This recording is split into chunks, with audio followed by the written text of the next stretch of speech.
Es muy curioso cómo funciona esto de los diagnósticos. Normalmente, cuando se habla de un diagnóstico médico, pues existe esta expectativa de precisión casi absoluta.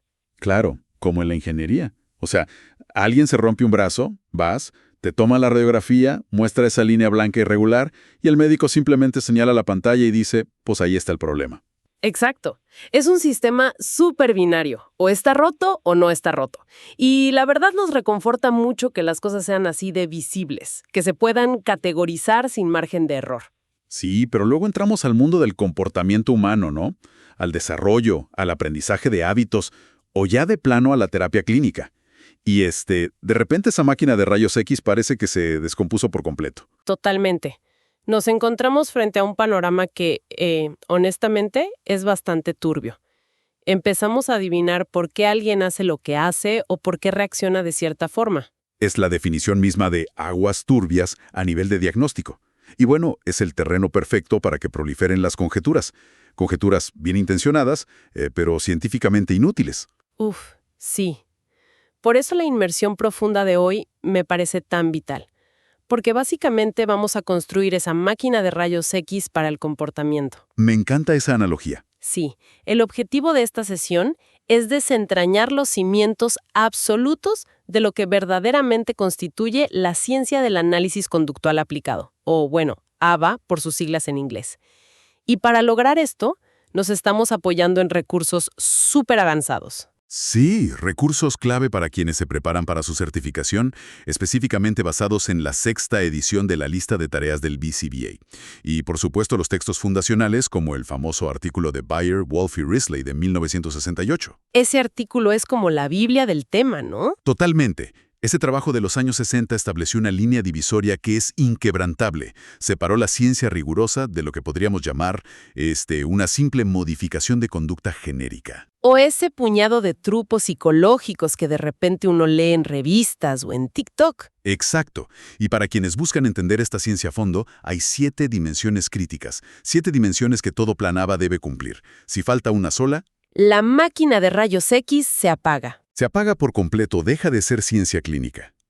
Y mira, para recordar estas 7 dimensiones en mis grupos de supervisión y en los materiales que diseñamos, siempre usamos un atajo mental brillante que viene en la literatura.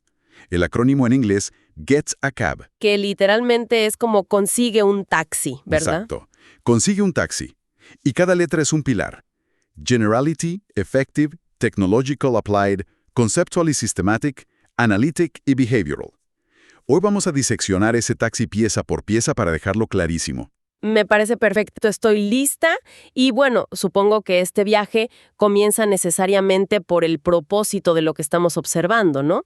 Porque antes de intentar cambiar algo en el mundo, pues hay que saber si vale la pena cambiarlo. Le diste al clavo, lo cual nos lleva directamente a la letra A, aplicado, o en inglés, applied. Para darte el concepto en simple, lo aplicado se refiere puramente a la significancia social. O sea, ¿qué impacto tiene en la sociedad? Más bien, en la vida de la persona y su entorno.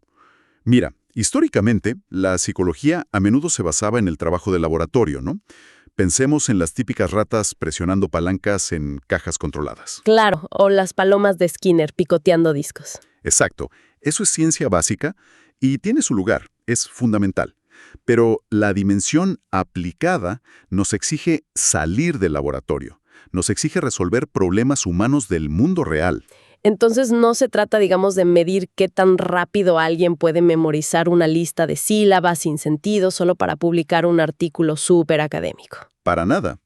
La conducta que se intenta cambiar debe tener una importancia inmediata. Te doy un ejemplo clínico. Enseñar a una persona con autismo a ordenar comida en un restaurante. Eso fomenta una independencia real. Uf, claro. O reducir conductas autolesivas severas. Eso permite que alguien participe de manera segura en su escuela. Si el cambio no mejora palpablemente la vida de esa persona, la intervención falla en la dimensión de ser aplicada. No importa qué tan perfecta sea la técnica. Y esto requiere que tengamos muy claro qué es exactamente lo que vamos a observar. Lo que nos lleva a la letra B de nuestro acrónimo, conductual o behavioral. Aquí es donde se pone estricto el asunto. Los textos dicen que la conducta debe ser observable y medible, nada de suposiciones. Y aquí, preparándome para esta inmersión, me topé con un filtro mental que me pareció fascinante. La famosa prueba del hombre muerto. O sea, The Dead Man's Test. Ah, sí. Es una de las herramientas conceptuales más elegantes y, a la vez, más despiadadas de nuestra ciencia. Y aquí va un exam hack para quienes nos escuchan y van a presentar el BCBA. A ver, cuéntanos. La regla fundamental de la prueba del hombre muerto establece que si un hombre muerto puede hacerlo, entonces no califica como conducta. Punto. A ver, vamos a jugar con esto porque quiero asegurarme de entenderlo bien. En uno de los exámenes de práctica que analizamos para el material de hoy, había una pregunta sobre qué cuenta como conducta. Sí, la recuerdo. Las opciones eran, pulir un auto, dar golpecitos con el pie, sudar o usar anteojos. Si aplico la regla, a ver, un hombre muerto no puede pulir un auto, así que eso sí es conducta. ¿Correcto? Tampoco puede dar golpecitos con el pie, así que también es conducta. Luego, sudar. Bueno, un cuerpo sin vida pues no suda, pero sudar es una respuesta fisiológica, no una acción como tal, ¿verdad? Exacto. No es una conducta operante que nosotros podamos modificar interactuando con el entorno, de la misma manera. Pero a ver, vamos a la última opción, que es donde todos caen en la trampa. Usar anteojos, a ver, un hombre muerto perfectamente puede estar recostado en un ataúd, digamos, teniendo unos anteojos puestos. Ajá, Entonces usar anteojos falla la prueba. No es una conducta. exactamente. El simple estado de tener los lentes en la cara no es una acción. Ahora, el acto motor de levantar la mano, agarrar los anteojos de la mesa y colocarlos sobre la nariz Ah, un hombre muerto no puede hacer eso. Eso sí pasa la prueba. es una conducta observable, medible y tiene un principio y un fin claros. Otro error común en las clínicas. Un terapeuta escribe en su plan que el objetivo es que el niño logre quedarse quieto en la silla. Espera, pero un hombre muerto es experto en quedarse quieto. Exacto. Por lo tanto, quedarse quieto no es una conducta activa que debamos medir. Deberíamos estar midiendo trabajar en la tarea o mantener los ojos en el cuaderno. Bueno, vamos a desglosar esto desde otro ángulo, porque aquí es donde la mente humana, sobre todo, no sé, la de padres o maestros, suele poner resistencia. Adelante, ponlo sobre la mesa. Si la gran meta de todo esto es la dimensión aplicada, o sea, mejorar la vida emocional y social de alguien, enfocarse tan rígidamente en lo conductual no corre el riesgo de ser un enfoque muy frío, Es una excelente pregunta. porque parece que estamos contando exactamente cuántas veces alguien golpea la mesa y estamos ignorando sus sentimientos, su ansiedad o el porqué profundo detrás de su sufrimiento. Y mira, esa es probablemente la crítica más frecuente que recibe el análisis de la conducta desde afuera. Dicen, ay, suenan como robots. Claro, suena súper mecánico. Pero la realidad clínica nos demuestra algo profundamente contraintuitivo. Definir la conducta de forma puramente operativa y medible es, de hecho, la única manera de ser verdaderamente justos y empáticos con el individuo. A ver, explícame ese salto lógico. ¿Cómo es que contar golpes en una mesa es más empático que hablar de sus sentimientos? Pensemos en lo que ocurre en un salón de clases cuando no usamos dimensiones observables. Un maestro podría decir en su reporte, el alumno está siendo terco, o está muy ansioso, o me falta el respeto a propósito. Sí, son etiquetas súper comunes. Pero esas etiquetas no son datos. Están cargadísimas de los sesgos, las frustraciones y el cansancio del adulto que observa. Son juicios de valor. Y supongo que es imposible crear un plan de intervención para algo como la terquedad. Porque, mi definición de terquedad seguro es muy diferente a la tuya. Totalmente diferente. Al exigir que la conducta pase la prueba del hombre muerto y sea medible, por ejemplo, decir, el alumno tira el lápiz al suelo y cruza los brazos. Ahí eliminamos por completo el juicio moral del adulto. Nos enfocamos en un hecho innegable. ¡Uf! Le quitas toda la carga emocional negativa. Exacto. Y solo cuando tenemos hechos claros, podemos diseñar un entorno que ayude genuinamente a esa persona a tener éxito, en lugar que castigarla por una etiqueta subjetiva que nosotros le impusimos. Me fascina. Transforma una batalla de voluntades en un simple problema de ingeniería ambiental. Me encanta esa perspectiva. Es un cambio de paradigma total. Entonces, una vez que hemos definido un problema que importa a nivel social y lo hemos traducido a una acción medible que pasa esta prueba, pasamos a las letras T y A del acrónimo, tecnológico y analítico, que yo lo veo como la receta y la prueba, ¿no? Me gusta llamarlo así, sí. La dimensión tecnológica es donde la mayoría de los planes fallan en el mundo real. Y ojo aquí, en este contexto, tecnológico no tiene nada que ver con usar iPads o software de recolección de datos. Ah, claro, es un falso amigo de la palabra. Sí, un error común en el examen. Tecnológico significa que los procedimientos de una intervención deben estar redactados con un nivel de claridad y detalle pero tan exhaustivo, que cualquier persona capacitada pueda leer el documento y replicar el procedimiento de manera idéntica. La comparación que hacen las fuentes aquí me pareció brillante.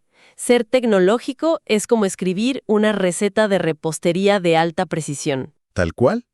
Si un blog de cocina te dice, pues añade sal al gusto, amasa un rato y hornea hasta que se vea doradito, eso es un desastre garantizado. La torta te va a quedar distinta cada vez. Exacto, una receta verdaderamente tecnológica, diría. Añadir exactamente 3 gramos de sal fina, amasar durante 4 minutos con presión constante y hornear a 180 grados Celsius durante 12 minutos. No hay margen de interpretación. Esa analogía captura el rigor perfecto. En nuestra clínica en Texas, por ejemplo, cuando hacemos facturación y usamos los códigos CPT, digamos el 97153, que es para intervención directa. El RBT, el técnico que está implementando el plan, necesita leer una receta perfecta. Claro, no puede estar adivinando. Si no es tecnológico, el seguro nos rechaza la efectividad. En la literatura hay un ejemplo de un plan diseñado para implementar un DRA, que es un reforzamiento diferencial de conductas alternativas. A ver, hagamos una pausa ahí. Reforzamiento diferencial. En palabras simples, o sea, sin jerga de BCBA, ¿qué significa ese mecanismo en la práctica? En términos muy sencillos, significa que vamos a ignorar intencionalmente una conducta problemática mientras recompensamos masivamente una conducta buena que sirve para lo mismo. Ok, dame un ejemplo. Si un niño grita para pedir atención, ignoramos el grito. Pero si levanta la mano de forma calmada, inmediatamente dejamos todo y le damos toda nuestra atención. Suena bastante lógico. Ignoras lo malo, premias lo bueno. Parece fácil.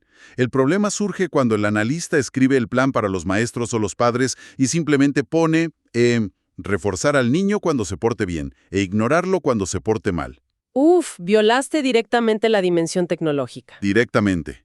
Porque portarse bien es igual de vago que decir añadir sal al gusto. Y me imagino el desastre. O sea, el maestro titular le da una calcomanía cuando el niño está en silencio. Luego viene un maestro sustituto y le da 5 minutos de recreo cuando termina una tarea. Y en casa, los papás le compran un helado si no pelea con su hermano. Es un caos absoluto de expectativas. El pobre niño vive adivinando qué es lo que quieren de él. Y lo peor es que esto impide por completo avanzar a la siguiente letra, a la dimensión analítica. Claro, porque si la receta se está preparando diferente cada día, pues no tienes forma de probar si realmente la receta funciona o no. Esa es la conexión causal fundamental. Lo tecnológico es un prerequisito indispensable para lo analítico.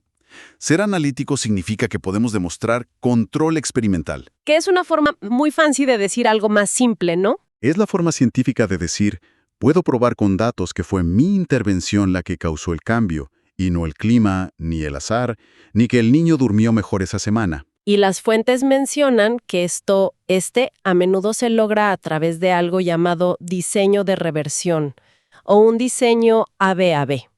¿Cómo funciona esto para probar que no es solo, no sé, una coincidencia feliz? Imagina que estamos midiendo cuántas veces un estudiante interrumpe la clase. La primera fase A es nuestra línea base. Solo observamos y recolectamos datos sin hacer absolutamente nada. Ok, digamos que interrumpe, no sé, 20 veces por hora. Bien, luego introducimos la fase B, que es nuestra intervención tecnológica. Por ejemplo, un sistema de fichas muy bien estructurado. De repente las interrupciones bajan a 2 por hora. Cualquiera en la escuela diría, listo, éxito total, el sistema de fichas funciona. Pero en la ciencia rigurosa, eso todavía podría ser una coincidencia. Tal vez el estudiante está tomando un medicamento nuevo para alergias y está adormilado. Así que volvemos a la fase A. O sea, le quitan el sistema de fichas. Retiramos el sistema de fichas temporalmente. Pero, espera, ¿estás diciendo que a propósito le quitamos la ayuda al estudiante para ver si el comportamiento empeora de nuevo? Suena un poco cruel, ¿no? Sé que suena intenso, pero se hace durante un periodo muy breve y súper controlado. Y si las interrupciones vuelven a subir a 20 por hora, y luego al reintroducir las fichas en la segunda fase B, vuelven a bajar a 2. Ah, ahí demostraste el control. Exacto. Hemos encendido y apagado el comportamiento usando nuestra intervención como si fuera un interruptor de luz. Eso elimina la coincidencia por completo. ¿Tanta rigidez no destruye la naturalidad de la interacción humana? Es una duda súper válida. O sea, pienso en una terapia en casa. ¿No se vuelve todo increíblemente robótico si la mamá o el papá tienen que seguir un guión milimétrico? Esa es una ilusión óptica muy común cuando la gente se enfrenta al método científico. La precisión no elimina la naturalidad, de hecho, la protege. A ver, explícame eso. Si las expectativas son caóticas e impredecibles porque cada adulto inventa sus propias reglas de qué es portarse bien, el individuo vive en un estado de estrés constante intentando adivinar cómo obtener lo que necesita. Claro, no hay reglas claras. La consistencia tecnológica proporciona un marco de seguridad tremendo. Es como los cimientos de una casa. La rigidez de la estructura es lo que te permite vivir libremente y seguro adentro, en lugar de estar todo el día preocupado de que el techo te vaya a colapsar encima. Qué buena forma de verlo. Una base sólida para que florezca la espontaneidad. Bueno, hemos cubierto entonces aplicado, conductual, tecnológico y analítico. Llevamos G, E, T y A. Pasemos al lenguaje y al impacto, las dimensiones C y E. Conceptualmente, sistemático y efectivo. Lo conceptualmente sistemático establece que no podemos describir nuestras intervenciones como si fueran una colección de trucos de magia desconectados. Todo procedimiento debe derivarse y explicarse utilizando los principios básicos de la conducta que descubrió la ciencia. O sea, el refuerzo, la extinción, el control de estímulos. Exactamente. Si un maestro encuentra una estrategia que hace que su clase preste atención, ¿por qué demonios importa cómo la llame? Importa muchísimo. Pero ¿no es un poco de elitismo académico exigir que usen términos como operación motivacional en lugar de decir, no sé, pues usamos el sentido común y le dimos un premio al niño? Si funciona, funciona. No. Mira, funciona. Hasta que deja de funcionar. Y ahí radica el peligro terrible de lo que en la literatura se conoce como la bolsa de trucos. Ah, la famosa bolsa de trucos. Desarrollemos esa idea. Supongamos que el truco de un maestro es darle una pequeña galleta a un estudiante cada vez que termina un ejercicio de matemáticas. Las primeras 2 semanas, bueno, es un éxito rotundo. El maestro asume que el truco es infalible. Ya tiene su varita mágica. Pero un mes después, el estudiante empieza a tirar el cuaderno y se niega a trabajar, incluso cuando le ofrecen la galleta. Si el maestro solo tiene una bolsa de trucos, se rinde de inmediato. Dice, el truco se descompuso, este niño es imposible, mándenlo a la dirección. Claro, porque no entiende la maquinaria que hacía que el truco funcionara en primer lugar. Esa es la clave. Pero si la intervención es conceptualmente sistemática, el analista entiende los principios detrás del fenómeno. Entiende que la galleta era un reforzador temporal y que el estudiante ahora ha experimentado saciación. Ya no quiere más galletas. O tal vez, digamos, al retirarle un premio anterior, el estudiante está pasando por un estallido de extinción. Exacto. El estallido de extinción, que es súper preguntado en el examen, es cuando la conducta empeora drásticamente antes de mejorar. Es como cuando golpeas una máquina expendedora que se tragó tu moneda y no te da tu refresco. Uf, sí. Al principio golpeas más fuerte y te enojas más. Y si sabes que golpear la máquina es un estallido temporal provocado por la frustración de la extinción, pues no entras en pánico ni cedes ante la conducta del niño. Simplemente esperas a que pase. Entender la física de la conducta te da como un manual de diagnóstico para reparar el plan cuando se rompe. Totalmente. Ser conceptualmente sistemático asegura que nuestra disciplina sea una ciencia acumulativa y no solo un catálogo de anécdotas dispersas de «me funcionó esto y esto». Y esto nos enlaza de forma natural con la dimensión efectiva. Que a simple vista, la verdad, parece el pilar más obvio. O sea, todos queremos que un plan sea efectivo, sino ¿para qué lo haces? Parece obvio, sí, pero en el mundo de la investigación científica existe una enorme diferencia entre la significancia estadística y la efectividad clínica o social. ¿Dónde está la trampa ahí? Porque suenan a lo mismo. Supongamos que aplicamos una intervención para un adolescente que sufre de autolesiones severas.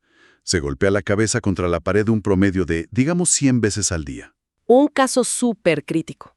Después de un mes de aplicar nuestro plan altamente tecnológico y analítico, recolectamos los datos y vemos que los golpes se han reducido a 92 veces al día. A ver, matemáticamente hay una tendencia a la baja. Un algoritmo te diría que la variable tuvo un efecto validado. Bajó de 100 a 92.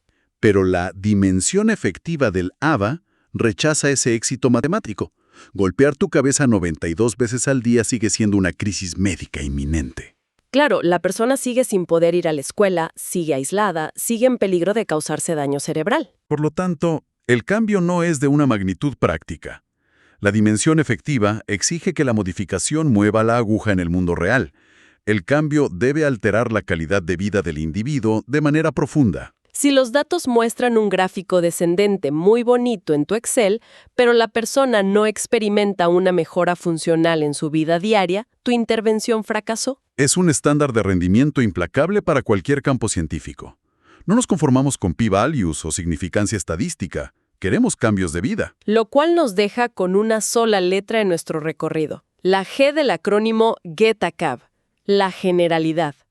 Y de verdad me atrevo a decir que este es el muro de concreto contra el que se estrellan el 90% de los esfuerzos por cambiar un hábito. Es la barrera final, sin duda. Porque todo este diseño meticuloso, la medición, la efectividad clínica, todo se vuelve humo si el comportamiento desaparece en el instante en que tú, el terapeuta, sales por la puerta. La generalidad es la prueba de fuego definitiva. Para que una intervención se considere exitosa en análisis conductual aplicado, el cambio de conducta debe demostrar 3 cosas. Debe demostrar durabilidad en el tiempo, debe aparecer en entornos completamente diferentes a donde se enseñó inicialmente y debe extenderse a otras conductas relacionadas sin necesidad de entrenamiento adicional. Los ejemplos que revisamos iluminan esto perfectamente. A ver, pensemos en un niño que asiste a una clínica y aprende a usar una tarjeta visual, una famosa tarjeta de descanso. Sí, un break card. Exacto. En lugar de tener una rabieta severa cuando se siente abrumado por el ruido, el terapeuta le enseña a entregar la tarjeta para pedir un minuto a solas. El niño lo domina en la clínica a la perfección. Pero la generalidad se evidencia de verdad cuando, 3 semanas después, ese mismo niño está en la fila del supermercado con su mamá, hay muchísimo ruido, se siente abrumado y espontáneamente saca su tarjeta y se la da a ella. Uf, eso es oro puro. O el simple acto de la cortesía.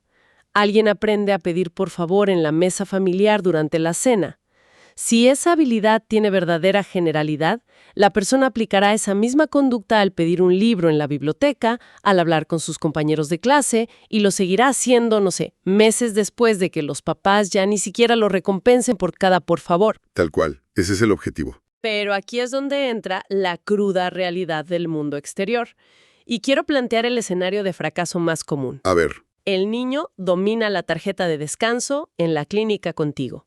Va a la escuela regular, se siente abrumado por primera vez en semanas, saca su tarjeta valientemente, se la entrega al maestro, sustituto, y el maestro, que está lidiando con otros 30 niños y está estresado, le dice, ahora no, Pablito, siéntate. Y la rabieta estalla peor que nunca. Exacto. El entorno natural no soportó la habilidad, no la atrapó. Y ese es el punto de quiebre crítico. Mira, existe un error de novato monumental en este campo. Es asumir que porque una habilidad se dominó en un ambiente clínico supercontrolado, automáticamente se va a exportar y va a sobrevivir en el mundo exterior por pura magia. Es como plantar una semillita de invernadero en medio del desierto del Sahara y sorprenderse de que se seque al mediodía. ¿Cómo asegura un analista que esa habilidad sobreviva a la apatía o al caos del mundo real? La respuesta es que la generalidad no se espera rezando, se programa intencionalmente. El analista no solo moldea la conducta del individuo, debe intervenir en todo el ecosistema. O sea, trabajar con los adultos. Exacto. Significa entrenar a los padres, capacitar a los maestros para que reconozcan y honren esa tarjeta de descanso el 100% de las veces. Implica utilizar estímulos que existen de forma natural en el entorno, en lugar de depender de premios artificiales como los Skittles, que solo existen en la clínica. Claro, el mundo real no te da un Skittle cada vez que haces algo bien. Si el entorno natural no atrapa la nueva conducta y la refuerza, la conducta inevitablemente se va a extinguir. La responsabilidad de construir ese puente hacia el mundo real recae totalmente en el diseño de la intervención que hacemos nosotros. Es una visión súper holística. O sea, no estás tratando un comportamiento aislado en un cuarto al vacío. Estás recalibrando la relación entera entre un individuo y su entorno social. Me vuela la cabeza. Y bueno, con esto hemos completado las piezas de esta máquina de rayos X. Así es. Generality, Effectiveness, Technological, Applied, Conceptually Systematic, Analytic y Behavioral. Las 7 dimensiones innegociables de Bear, Wolf y Risley. Y para quienes estudian hoy con nuestros materiales, recuerden, dominar esto no es solo para pasar el examen. Cada persona que interioriza esto se está convirtiendo en un analista de conducta de clase mundial. Get acá. Apréndanselo. Y la potencia de este marco de referencia es que, la verdad, trasciende las clínicas y los exámenes de certificación de los que hablas.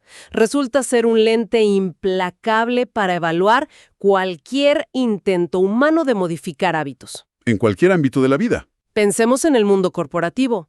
Cuando una empresa implementa un, entre comillas, plan de incentivos para mejorar la productividad, pero es un plan vago que nadie entiende realmente, están fallando en lo tecnológico y lo conceptualmente sistemático. Por eso la motivación se desvanece en un mes. O en la crianza misma. Cuando intentamos que un adolescente sea, digamos, más responsable, pero nunca definimos qué significa eso en términos observables, chocamos directamente contra la ausencia de la dimensión conductual. Y esto nos lleva a una reflexión final que de verdad deja al descubierto nuestra propia naturaleza humana. Cada mes de enero, millones de personas alrededor del mundo redactan sus famosas resoluciones de Año Nuevo. Clásico. Comer mejor, ir al gimnasio. Exacto. Prometemos ser más activos, estresarnos menos. Y la estadística muestra que la inmensa mayoría abandona estos intentos, no sé, para la segunda semana de febrero. Sin fallar. Pero si aplicáramos esta máquina de rayos X a nuestros propios propósitos, el fracaso dejaría de ser un misterio emocional de ¿por qué no tengo fuerza de voluntad?, para convertirse en un simple error de diseño. Nuestras dietas fallan porque rara vez son verdaderamente tecnológicas. Decimos comeré menos azúcar en lugar de establecer contingencias precisas y replicables. Y no son analíticas, porque no aislamos variables para ver qué detona nuestros atracones. Y el estrés del trabajo nos ataca. Es un problema de diseño, no de carácter. Así que la próxima vez que intentemos cambiar un aspecto profundo de nuestras vidas o la vida de alguien más, la verdadera pregunta será si estamos utilizando las dimensiones rigurosas de la ciencia para iluminar el camino o si simplemente seguimos adivinando en aguas turbias. Quédense con eso. El comportamiento humano no tiene por qué ser un misterio insondable. Con la estructura correcta es un paisaje claro y sobre todo modificable para mejor. Sigan analizando, sigan cuestionando y nos encontramos en la próxima inversión profunda.